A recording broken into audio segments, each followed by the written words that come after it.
રામ રામ સીતારામ ને બધાને જય માતાજી। હું આવી ગયો છું અત્યારે વાડીએ, અને વાડીએ નિંદામણનું કામ હાલે છે। માંડવી માંડવી છે, એમાં વચ્ચે તુવેર છે, આ તુવેર ને આ છે, અને આ માંડવી છે। તો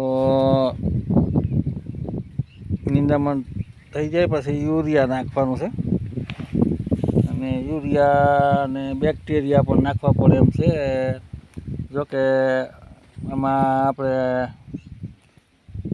શું કહેવાય, મૂંડા આવી ગયા છે, એટલે મૂંડાની દવા બેક્ટેરિયા આવે, બેક્ટેરિયા યુરિયા સાથે મેળવી અને નાખવાના છે। પણ એકવાર આ નીંદાઈ જાય ને પછી બેક્ટેરિયા નાખવા પડશે।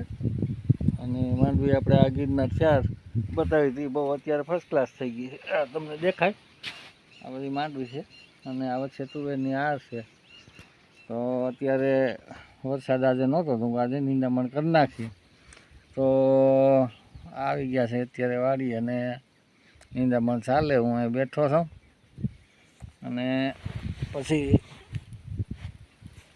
નિંદામણ થઈ જાય પછી પાછું હું તમને આગળના બ્લોકમાં બતાવીશ ભાઈ કેવી માંડવી થઈ છે। તો આ ચેનલને લાઈક કરો, શેર કરો, સબસ્ક્રાઈબ કરો।